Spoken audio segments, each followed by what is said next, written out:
안녕하세요. 제니 리딩입니다. 오늘은 북유럽인 이야기를 한번 읽어보려고 합니다. 지은이는 로버트 퍼거슨이고요. 정미나 씨가 옮겼네요. 행복한 나라의 멜랑콜리한 사람들. 같이 한번 볼까요? 먼저 차례를 보겠습니다. 첫 번째, 머릿말. 그 다음에 지도, 들어가는 길, 지옥의 계절, 1969년 코펜하겐. 스칸디나비아에 관련 일러두기. 1. 선돌 유물. 2. 아이슬란드인들의 개종. 3. 암레트 루터 그리고 최후의 사제. 스칸디나비아의 종교개혁. 4. 옛 선대 왕의 고분 발굴. 덴마크의 프레데리크 7세. 5. 바사호 스웨덴의 위대한 시기. 6. 납치. 덴마크와 알제리의 전투. 7. 요한 프리드리히 슈트루엔제의 짧지만 달콤했던 권세. 8. 신앙심. 쇠렌 키리케고르와 올라브 피스크비크. 9. 먼 거리 탐험가의 고독. 10. 제2차 세계대전 스칸디나비아의 전쟁 순환사.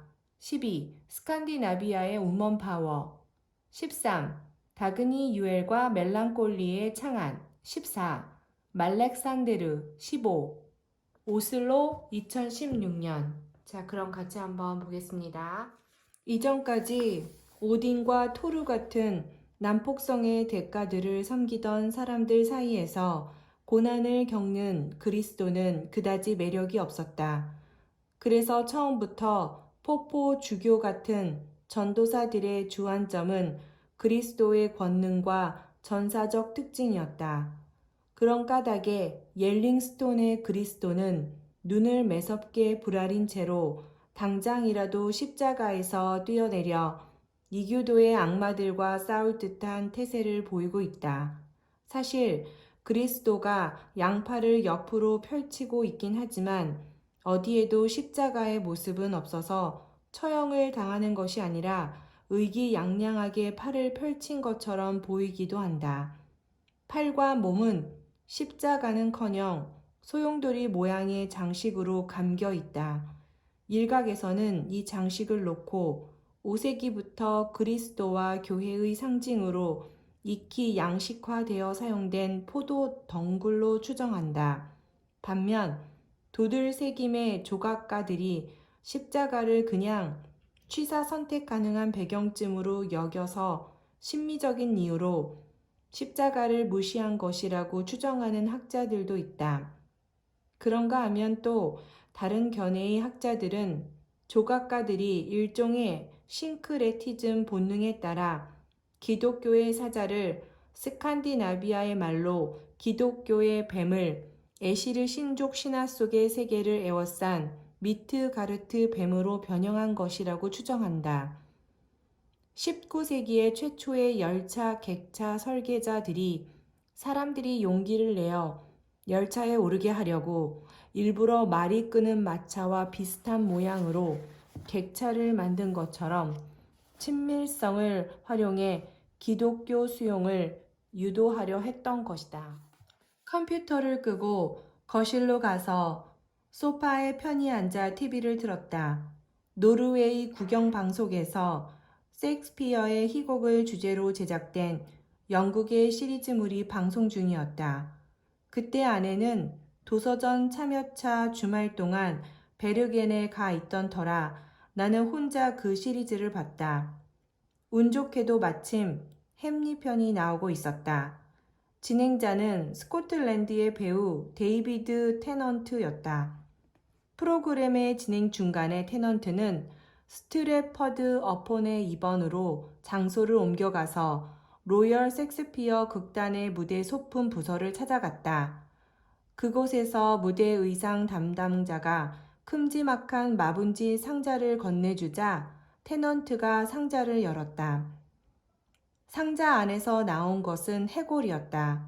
테넌트는 그 해골을 한 손으로 받쳐들고 시청자에게 설명했다. 자신이 햄릿 역을 맡았을 때 그 유명한 무덤을 파헤치는 장면에서 소품으로 쓰였던 해골인데 진짜 사람의 해골이라고 했다. 비교적 최근인 1982년 작고한 폴란드 출신 피아니스트이자 작곡가 안드레 차이코프스키의 해골이라고.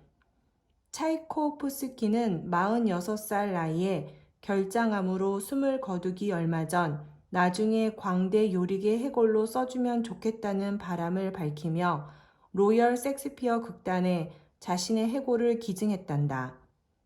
그런데 데이비드 터넨트가 무대에 오르기 전까지는 감독들이 차이코프스키의 해골을 소품으로 쓰지 않았던 모양이다. 출연 배우들이 그 해골을 들고 연기하는 것을 거북해했기 때문이다. 하지만 테넌트는 바로 얼마 전까지 숨을 쉬며 분명히 살아있던 누군가의 머리를 들고 있다고 생각하니 인간 목숨의 덧없음을 탄식하는 햄릿 왕자의 대사를 말할 때 더욱 감흥이 실렸다고 했다. 나는 그 말에 선뜻 수긍이 갔다. 노르웨이의 극작가 헨리크 입센이 떠오른다. 오래전인 20년 전에 이 작가의 일생을 전기로 쓴 적이 있는데 이제 와서 돌이켜보면 내가 이 위대한 인물을 좀 옹졸한 관점으로 다루지 않았나 싶다. 어쨌든 입센은 노르웨이 사람들이 그렇게 비밀스럽고 음울하고 죄의식에 차있고 멜랑콜리한 이미지로 인식되는 것이 노르웨이의 지형 때문이라고 확신했다. 오스트리아의 한 저널리스트에게 자신을 이해하고 싶다면 노르웨이를 알아야 한다고 말하기도 했다. 입센의 이론에 따르면 북쪽의 노르웨이인은 장엄하지만 혹독한 자연에 둘러싸인 환경에서 농장들이 서로 수 킬로미터 떨어진 채로 외롭고 외딴 삶을 이어가다 보니 타인에 대한 관심은 시들해지고 자신들의 일에만 관심을 갖게 된다. 그런 이유로 자기 성찰적이고 진지한 성격을 갖게 되는가 하면 걱정과 의심이 많고 잘 믿지 못한다. 또 집안에서 2명 중 1명은 철학자이고 길고 어두운 겨울이 닥쳐 농장이 짙은 안개에 쌓이면 사람들은 태양을 간절히 열망한다. 하지만 입센의 이론은 스웨덴이나 덴마크에 적용되기 힘들다. 건강하고 사지멀쩡한 성인이 동량으로 살아가는 것은 프로테스탄트 개신교의 관점에서 볼 때 변변찮은 거지보다 나을 게 없었다. 그 뒤로 수세기에 걸쳐 누구나 일을 해서 사회에서 제 역할을 해야 한다는 생각이 뿌리 깊게 남았다. 스웨덴에서는 1964년이 되어서야 국어를 죄악시하는 조항이 법령집에서 폐지되었다. 이 무렵엔 굳이 그 점을 법으로 규정할 필요도 없었기 때문이다. 노르웨이도 2006년 뒤늦게 같은 이유로 해당 법 조항이 폐지되었다. 잠자리가 필요한 이들을 수용해줄 쉼터, 일하는데 지장이 없는 사지가 멀쩡한 이들에게 일거리를 제공해주는 거리 판매용 잡지를 비롯해 그 이외의 불황자들까지 안전하게 보호해줄 후한 복지 제도가 갖추어지면서 이제 오슬로 거리에는 마약에 찌든 거린이나 노숙자들이 자취를 감추었다. 스칸디나비아 3국 사회에서 가난이 박멸되다시피 한 데는 확실히 국교회 탄생의 공이 크다고 해도 무방하다. 교회와 국가가 통합되면서 이제 도덕적 의무는 정부의 필연적 의무에 속하게 되었다. 그에 따라 그때나 지금이나 여전히 사람에 따라서는 강압적으로 느껴질 만큼의 사회적 순종이 강요되었다. 노르웨이에서 2012년 정교 분리가 일어나게 된 원인은 60년에서 70년 사이에 기독교 신앙이 크게 쇠퇴한 데다가 예기치 못하게 돌연 무슬림과 카톨릭 교도가 늘어나면서 운영난을 겪은 탓이 더 크지만 베레수쿠센을 겪으면서 촉발된 인식도 무시하지 못할 것이다. 다시 말해 종교개혁 시대 이후 사회의 세속화와 합리화가 너무 멀리까지 가버리면서 이제는 국가와 교회를 통일체로 인정하기가 불가능해졌다는 사실을 인식하게 되었고, 그런 인식이 정교 분리에 어느 정도 영향을 미쳤을지 모른다. 덴마크가 그렇게까지 식민지 개척에 나선 것은 스웨덴이 유럽의 강대국으로 급부상하자 그에 따른 대응 차원이었을지도 몰라요. 나는 내 생각이 확신하면서도 조심스레 머뭇머뭇 말했다. 저는 다르게 생각해요. 오히려 스페인, 잉글랜드, 네덜란드, 포르투갈 같은 유럽의 대국들과 어깨를 나란히 겨루기 위한 시도였을 가능성이 높다고 봐요. 스칸디나비아 국가들은 공통적인 두려움이 있어요. 위치와 적은 인구 때문에 보잘것없는 변방국으로 취급될까봐, 심지어 국가가 아닌 지방쯤으로 무시될까봐 조바심 내는 두려움이죠. 그런 두려움이 세계 저 멀리까지 덴마크의 명성을 떨치기 위한 자화자찬을 부추긴 겁니다. 대체로 위상의 문제였어요. 오히려 스칸디나비아 지역 내에서의 힘 겨루기는 피했습니다. 힘 겨루기를 해봐야 손해였죠. 이익이 될 게 없었어요. 키르케고르의 주장에 따르면 다른 무엇보다 중요한 선택은 스스로 선택하는 것이다. 실존하는 인간으로서 우리 자신의 삶을 책임지는 것이다. 좋든 나쁘든 간에 지금의 우리가 우리 자신의 선택에 따른 결과임을 인정하는 것이다. 그것도 전적으로 투명하고 정직하게 인정하는 것이다. 그래야만 비로소 윤리적 삶, 즉 윤리적 기준에 따라 선택을 내리는 삶으로 들어설 수 있다. 모루 앤 블라데에 실린 기사는 에를링 산모의 살인자들의 기대라는 책을 바탕으로 작성된 글이었다. 산모의 이 책은 키르케고르와 아무 연관성이 없지만 살인자가 살인을 저지른 순간에 제정신이 아닌 상태였던 것 같아 살인의 책임이 있다고 보기 힘들 만한 경우와 그 이유를 관심 있게 다루었다. 모루엔 블라데의 기자는 산모의 책에 실린 여러 사례의 연구를 활용해 브레이비크의 온전한 정신 상태 문제를 역사적 맥락으로 풀어보았다. 그중 한 사례 연구는 1721년 노르웨이 렐 알렌 계곡의 외딴 농촌 마을에서 올라브 톨레프센 피스크비크라는 사람이 벌인 살인사건에 관한 것이었다. 어느 일요일 피스크비크는 교회에 나가 아브라함의 믿음과 하나님을 향한 헌신을 전하는 설교 말씀을 들었다. 120년 후 키르케고르의 가상 속 신도가 그랬듯 피스크비크도 이 설교를 제대로 이해하지 못했다. 그 뒤 4년이 흐른 7월의 어느 목요일에 나무 껍질과 새 도끼 자루를 만들 목재가 필요하다며 7살배기 아들 할보르를 데리고 숲에 다녀오겠다고 했다.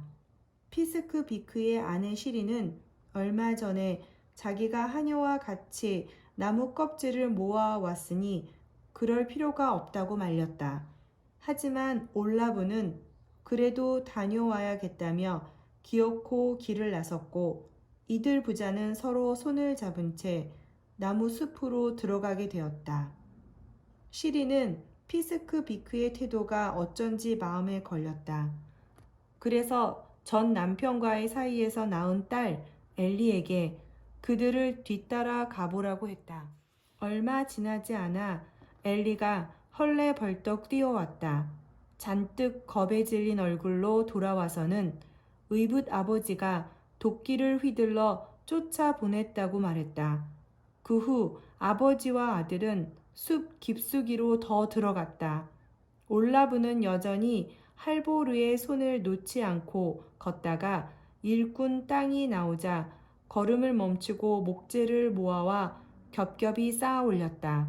그러더니 할보르에게 돌아서서 목재 더미를 보라고 시킨 다음 두 손에 쥔 도끼를 머리 위로 들어 올렸다가 아들에게 내리쳤다.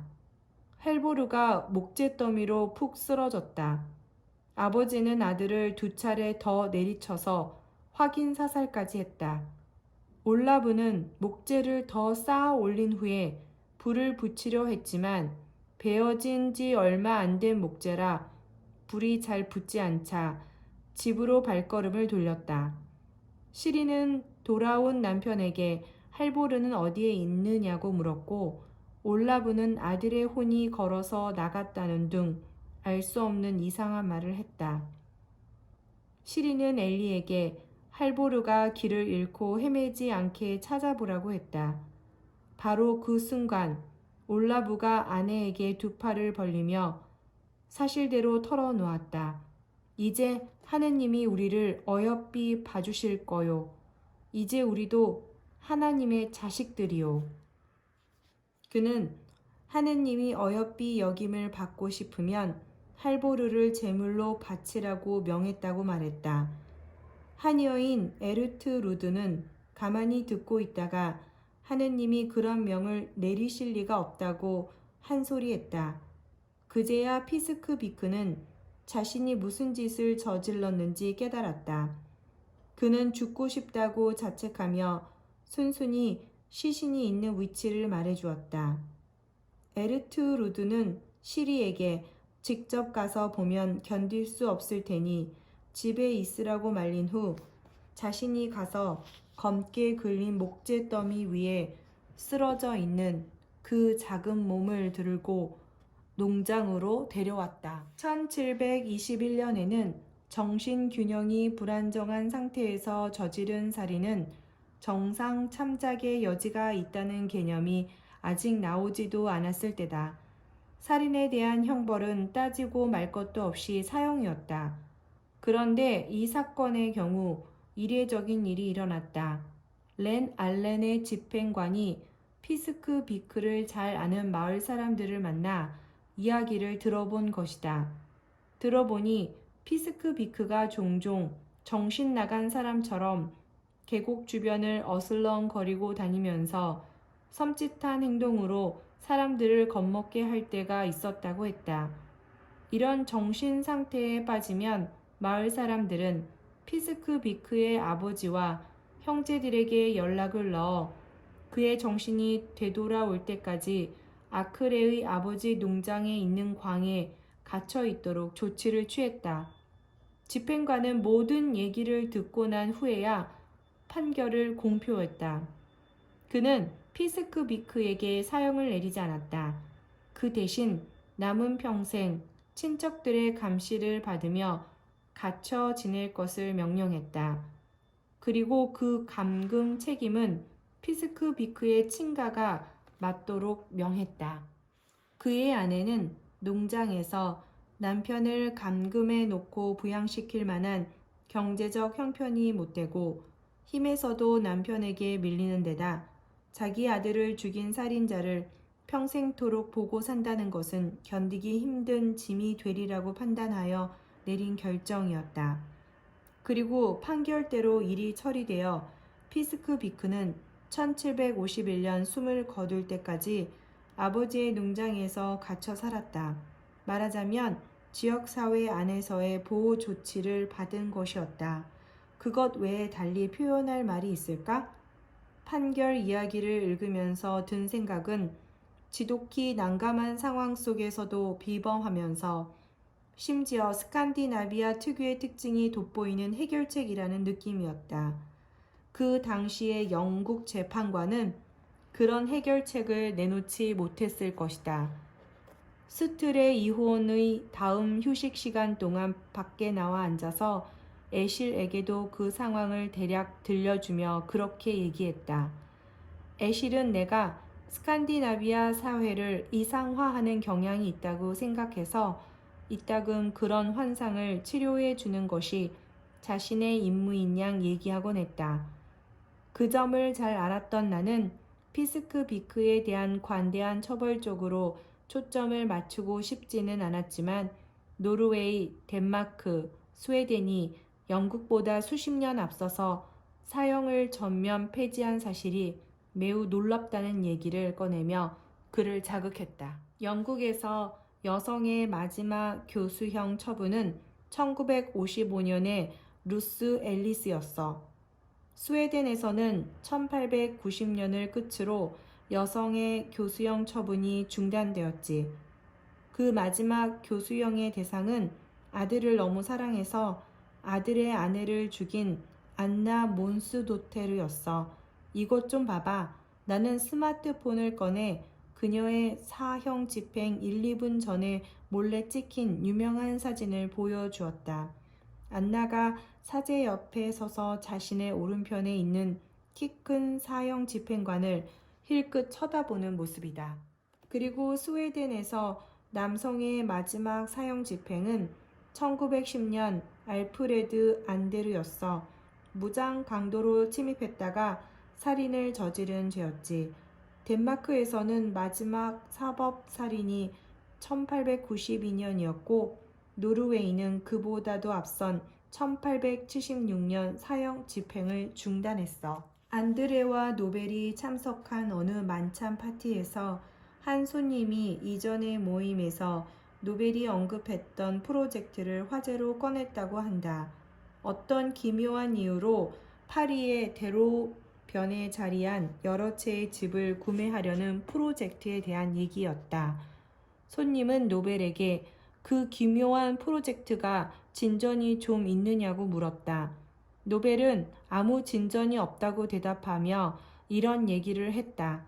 그런 일이 세계 최고의 문명국에서 일어나다니 그건 수치다. 나는 예전부터 파리 사람들을 위해 뭔가를 하고 싶다는 생각을 자주 했다. 그동안 파리 사람들이 나를 아주 다정하게 대해주었고 이런저런 일로 도움도 많이 주었다. 그래서 그간의 친절에 보답할 만한 방법이 없을까 생각하던 차에 회개한 사실이 버뜩 떠올랐다. 바로 파리에서 세계 최고의 문명국인 나라에서 너무도 역겹고 품위 없는 환경 속에서 자살하는 이들이 많다는 사실이다. 이제 문명화된 사회라면 이 생을 떠나고 싶은 시민들 누구라도 존엄하게 떠날 수 있게 해주는 것이 의무이다.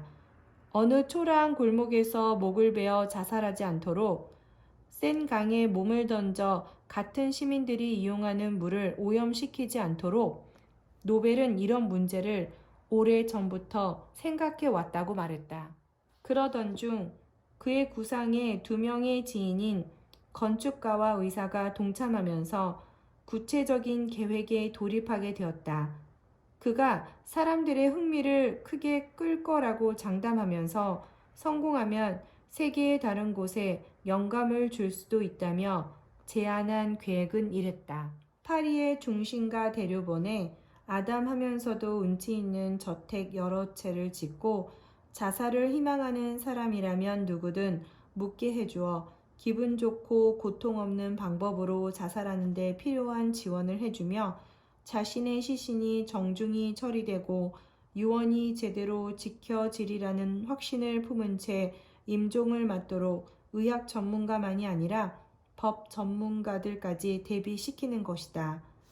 말을 꺼냈던 손님이 왜 계획이 아무 진전도 못 이룬 건지 묻자 노벨은 파리 경찰이 이를 금지시켰다고 아주 격분하며 대답했다. 강렬히 항의하면서 온갖 유력 인사들과 면담 자리를 가져봤지만 모두 허사였단다. 노벨은 어쩔 수 없이 계획을 포기하면서 언젠가는 자신의 구상을 더 잘 이해해줄 시대가 올 것이라고 스스로를 위안했다. 미국인이 모든 스칸디나비아인을 스웨덴인으로 치부했던 이유는 아마도 노르웨이가 19세기 내내 아직 한 왕이 양국을 다스리는 스웨덴 노르웨이에 속해 있었기 때문일 가능성이 있다며 생각에 잠긴 표정으로 덧붙였다. 하지만 그 가능성은 덴마크인에게는 해당되지 않겠네요. 그나저나 덴마크인이 미국에 이민을 가긴 갔나요? 노르웨이와 스웨덴 출신 이민자 수에 비하면 아주 적었어요. 나치는 스웨덴의 중립선언을 유일하게 존중해 주었고, 그로써 나폴레옹 전쟁 이후 채택된 스웨덴의 중립 입장은 계속 이어졌다. 이런 역사적 맥락에서 따지면 그 근래 130년 사이에 스웨덴에서 배출한 가장 유명한 인물 중 한 명이 알프레드 노벨이었던 사실이 역설적으로 느껴진다. 노벨은 다른 것도 아닌 다이너마이트의 발명으로 떼돈을 번 인물이 아닌가? 노벨의 생애는 여러 면에서 닐스 보어와 대조된다. 보어는 행복한 결혼 생활을 하며 6명의 자식을 낳았다. 마음이 열려 있고 즉흥적이었으며 온화하고 몽환적이었다. 또 젊은 시절엔 코펜하겐의 아카데미스크 BK에서 골키퍼로 활동했다. 반면에 노벨은 줄곧 몸이 허약했고 결혼한 적도 없다. 43세이던 1876년에는 작가이자 평화운동가인 베르타 킨스키를 만나 사랑에 빠졌다. 노벨은 그녀에게 사랑을 하고 있는지 물었다. 그녀는 사랑에 빠져 있었고 그것을 증명하듯 그해 여름에 젊은 남작 아르투르 폰 주트너와 결혼했다.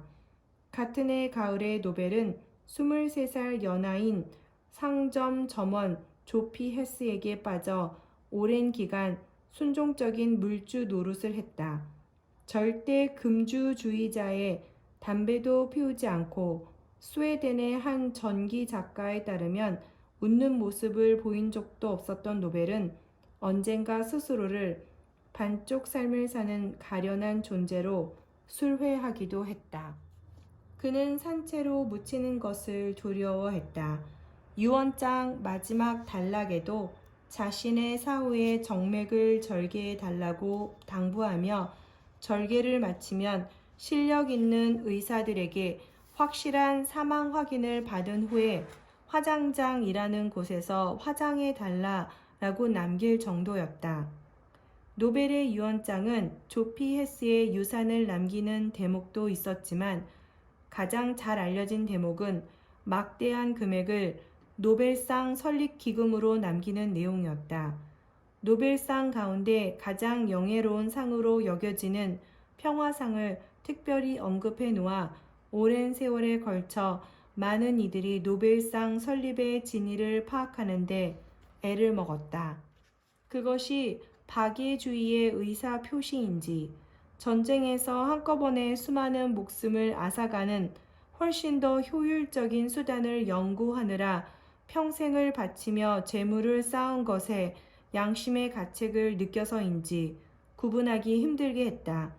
하지만 보어와 동시대를 살았던 알베르트 아인슈타인은 노벨의 유증과 연구 업적 사이의 상관관계를 이렇게 확신했다. 그는 그 전까지 보급된 것보다 더 위력이 센 폭발물을 발명했다. 그것은 아주 효력 있는 파괴 수단이었다. 그래서 양심의 짐을 덜기 위해 노벨상을 창설한 것이다. 아우구스트 스트린드베리는 1910년에 스웨덴 국민에게 고하는 글에서 노벨상 상금을 도덕적으로 타락한 돈으로 폄하했다. 몇몇 사람들은 노벨상 상금을 놓고 다이너마이트 돈이라고 부른다라고 하면서 루트비 비트겐슈타인은 평화의 알쏭달쏭한 논리를 탐구하고자 외진 장소를 찾다가 노르웨이에서 이상적인 곳을 찾아냈다. 에이드스 바튼의 호수가 내려다 보이는 숄덴의 고지였다. 그는 이곳에 자신의 설계 기준대로 집 한 채를 지어달라고 의뢰하며 현지 건설업자들 입장에서는 아주 성가시고 불편했을 법한 요구를 했다. 노벨의 발명과 그 발명으로 벌어들인 떼돈을 도덕적으로 용납할 수 없다는 이유를 들어 화약은 기초 토대 공사에만 사용해 달라는 것이었다. 스웨덴은 현재까지도 여성이 총리로 선출된 사례가 없으며 덴마크는 2014년에서 2015년에 잠깐 여성 총리가 나온 반면 노르웨이에서는 첫 여성 총리인 노동당 당수 그로 할렘 브룬틀란이 세 차례나 총리직을 맡아 1981년에는 소수당 정부를 거의 9개월 동안 이끌다가 보수당의 코레 빌로크에게 총리직을 내주었다. 사회민주주의의 노동당이 1986년에 다시 집권한 뒤에는 18명으로 구성된 내각에 여성이 8명 포함되었는데 이는 당시의 전 세계를 통틀어 여성 비율이 가장 높은 내각 구성이었다. 이러한 내각 구성원을 담은 아주 인상적인 사진이 세계 각지로 퍼지면서 그 뒤 유럽의 다른 국가들 대다수에도 정부 구성에 변화가 일어났다. 노벨 본인은 자신의 기술 혁신에서 도덕적 측면들을 확실히 의식했다. 아니, 사실대로 말하면 의식하는 정도를 넘어 깊은 관심을 가졌다. 이는 조수였던 낭나르 솔만의 회고담에서도 잘 엿보인다. 한 번은 칠판을 뚫고 들어가 폭발하는 성능이 있어 갑옷도 부수는 수류탄의 실험을 논의하던 중에 그가 말했다. 그런데 말이야, 우리가 지금 실험하려는 도구는 사실 악마같이 사악한 물건이야. 하지만 어려운 문제로서 보면 아주 흥미롭단 말이지. 금전적 문제나 영리적 문제를 떠나서 순전히 기술적 문제에서는 정말 흥미로워. 그 이유 하나만으로도 연구해 볼 가치가 있어. 결혼해선 베르타 폰 주트너가 되었고 1905년 여성 최초로 평화상을 수상한 베르타 킨스키에게 노벨은 직접 이렇게 밝힌 적도 있다. 대량 학살급의 무시무시한 위력을 가진 물질이나 기구를 만들어서 영원히 전쟁이 벌어질 엄두도 안 나게 할 수 있으면 좋겠어요. 닐스 보어의 발견에 큰 도움을 얻어 개발된 원자폭탄은 어쩌면 노벨이 꿈꾸었던 발명품에 가까울지 모른다. 이봐, 비르예르, 영국인은 재미있지만 섹스에는 젬병이야. 이탈리아인은 섹스는 잘하지만 재미가 없지. 프랑스인은 지적이고 독일인은 무조건 파란불이 들어와야만 길을 건너가. 그리고 스칸디나비아인이 뛰어난 품질의 가구를 만들거나 자살을 하지 않을 때는 어둠 속에 앉아 가구를 만들거나 자살할 생각을 하지. 이런 민족성 얘기가 전적으로 맞다고는 할 수 없지만 간단한 지침으로는 유용하다고. 사실 이 말은 친구를 약 올리려고 일부러 꺼낸 얘기였다. 이렇게 해서 북유럽인 이야기를 다 읽게 되었습니다. 조금 생각보다 두꺼웠어요. 그래서 시간이 좀 오래 걸렸어요. 저는 굉장히 좀 어려웠던 책이에요. 우선 역사 얘기, 좀 익숙지 않은 북유럽의 역사와 그 다음에 정치 얘기들이 좀 많이 나와서 사실 저는 이야기가 조금 어려웠습니다. 자, 다음에 우리 읽을 책은 엄마가 아니어도 괜찮아 이수희 씨가 지은 책인데요. 이 책은 우연히 인터넷을 뒤지다가 이수희 작가에 대해서 보다가 선택한 책이거든요. 다음에 저와 계속해서 책을 읽고 싶다면 구독과 좋아요 눌러주세요. 그럼 다음에 또 만나요.